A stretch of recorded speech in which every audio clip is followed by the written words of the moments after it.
We tend to think of luck as a strict, unyielding binary. You are either destined to win the lottery, or you are doomed to be struck by lightning. But there is a man whose very existence shatters this entire model. His name is Frane Selak. For 32 years, Frane lived a profoundly ordinary, quiet life. He was a Yugoslavian music teacher who minded his own business and experienced absolutely nothing out of the ordinary. To understand the nightmare he was about to enter, you have to completely throw out your basic definitions of what it means to be lucky. That 3-decade stretch of boredom vanished when he suddenly became a man who couldn't stop finding himself inside exploding cars and plummeting planes. If someone constantly finds himself at the exact center of fatal disasters, but always manages to walk away, how exactly do we categorize him?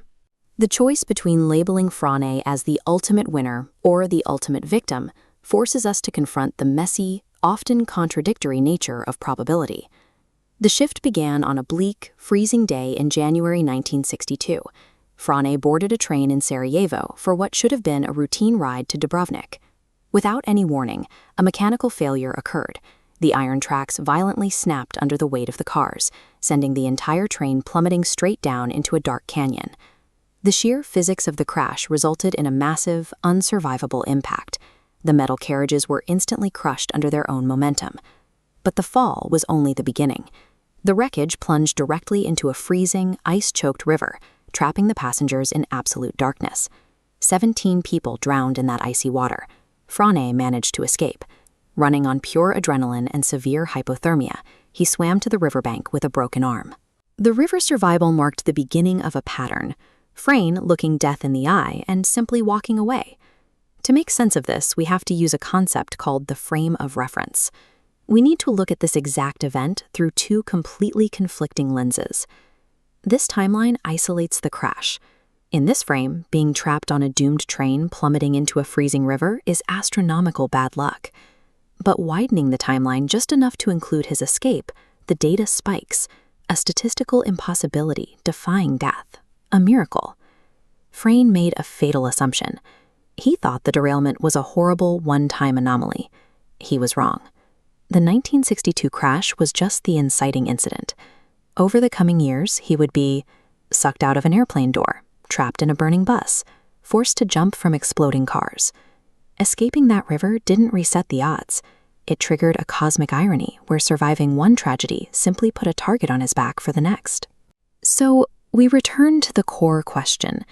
Did Frane Selak possess miraculous fortune or an inescapable cosmic curse? The answer lies in the boundary problem. The luck of an event is completely dictated by where you decide to start telling the story.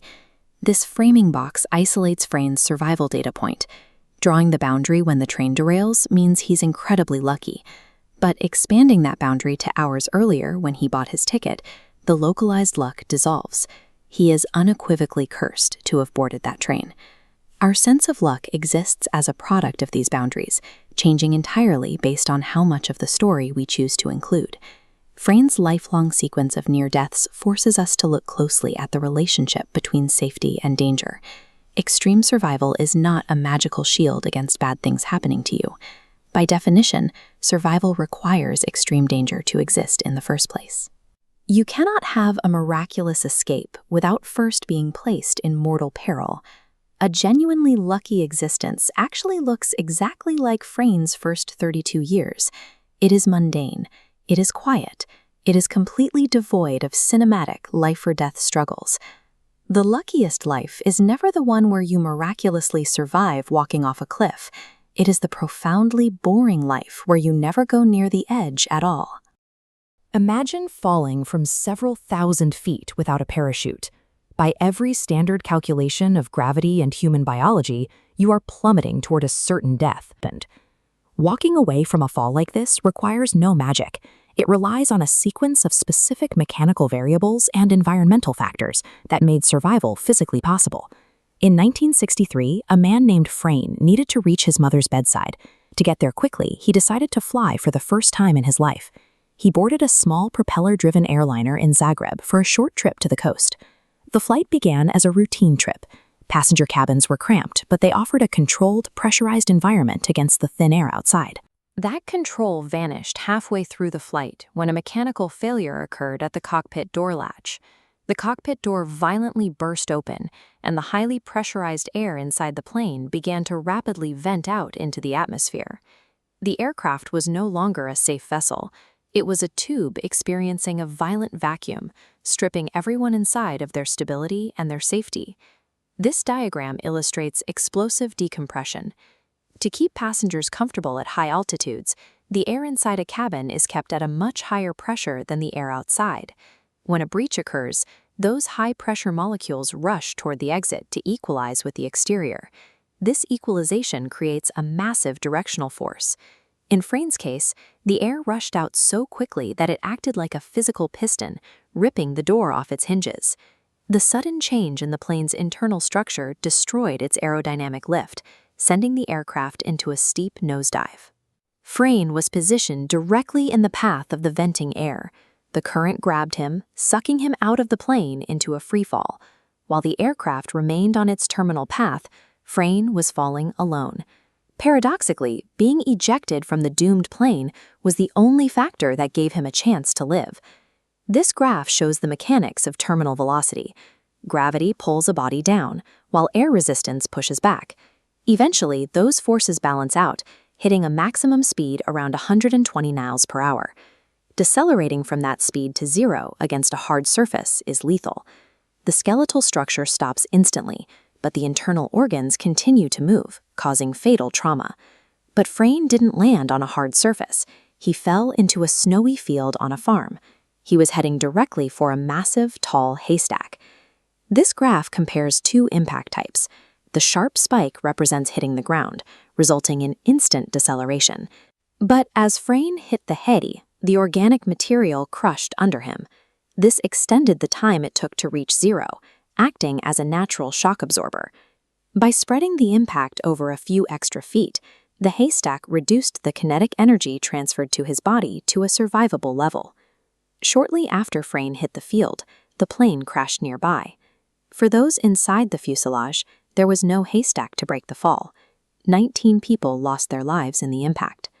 Rescuers eventually found Frane in the field and moved him to a hospital. He woke up days later. Despite the fall, his injuries were limited to minor scratches and bruises. The contrast is difficult to process. One man walking away from an aviation disaster that claimed everyone else on board. His survival wasn't a violation of physics, it was a rare alignment of them. He hit the one spot on that farm capable of absorbing his momentum. This was the second time in 2 years that Frane had encountered these odds, having survived a fatal train derailment only a year prior. With 2 survivals in back-to-back years, Frane's story illustrates the extreme ends of probability. It serves as a reminder that even in a situation that appears unsurvivable, a specific set of physical conditions can provide a way out. We all know the feeling of a ruined morning, a flat tire, or the train doors closing just as you reach the platform. For Frane Selak, the commute was defined by catastrophic, life-threatening failures. Eventually, his reputation for disaster became so notorious that his friends flatly refused to get in a car with him. Survival during a 30-year onslaught of vehicular disasters places Selak in a unique statistical category. From 1966 to 1996, the universe cycled through different modes of transport, but the frequency and intensity of the threats remained constant. The first threat factor appeared in the mid-1960s within the world of public transit. While Frane was riding a bus in 1966, the vehicle skidded off the road and plunged directly into a river. 4 passengers drowned in the wreck, but Selak managed to swim to the bank, escaping the submerged bus with only minor cuts and bruises. By the 1970s, the danger shifted from public buses to personal vehicles. In 1970, Selak's own car engine caught fire while he was driving. He leaped from the vehicle just seconds before the fuel tank erupted into a fireball. Mechanical failures continued in 1973 when a faulty fuel pump began leaking oil directly onto his hot engine block. This sent flames shooting through the dashboard air vents, burning off most of Selak's hair, though he again walked away without permanent injuries. By the mid-70s, Selak had survived a river plunge, a vehicle explosion, and a cockpit fire, navigating 3 distinct lethal failures in 7 years. Following a long 20-year hiatus, the accident suddenly resumed in 1995. Frane was walking through the city center of Zagreb when he was struck head-on by a bus. He took the full force of the city transit vehicle. Despite the impact, he was released from the hospital shortly after with no major injuries. In 1996, Frane was once again behind the wheel of a dark green Skoda Felicia, navigating a treacherous mountain curve. A United Nations truck barreled around the corner in the wrong lane, heading for his car. Selak swerved through a guardrail, sending the Skoda plummeting 300 feet down a gorge. At the last possible millisecond, he leaped out the door and caught a tree branch on the cliffside. He hung from the branch and watched his car explode at the bottom of the canyon, marking his 5th successful escape from a lethal wreck. Over 3 decades, Frane Selak encountered 5 scenarios that should have been fatal, yet he emerged from each without a single permanent injury. This chart shows the plummeting statistical probability of a single person being placed in this many catastrophic mechanical and environmental failures. Conversely, the odds of surviving every one of those specific events unscathed are equally astronomical. Selak's story occupies the space where a tragic data point meets a miraculous legend. Luck is subjective, but this 30-year record stands as a rare testament to the absolute limits of human resilience and statistical anomaly. If you mention the name Frane Selak to a statistician, they might short-circuit. To half the world, he is the most cursed man to ever walk the earth. To the other half, he is the undisputed champion of good fortune. Over the course of a few decades, his daily commute routinely disintegrated into metal-twisting chaos. Trains flipped off the rails into freezing rivers. Planes lost their doors in midair. Buses skidded off mountain roads. 7 separate times, Selak found himself trapped in a fatal catastrophe. And 7 separate times he walked away. When we hear a story like this, our instinct is to define luck simply as survival. You beat the odds. You kept breathing when the people sitting next to you didn't. But dodging a disaster doesn't actually put you ahead. Enduring constant trauma and clawing your way out of the wreckage is a grueling, exhausting reset back to zero. Beneath the sensational headlines, Selak lived the life of a mid-century European commuter. He was just another person trying to get to work. Selak was a music teacher.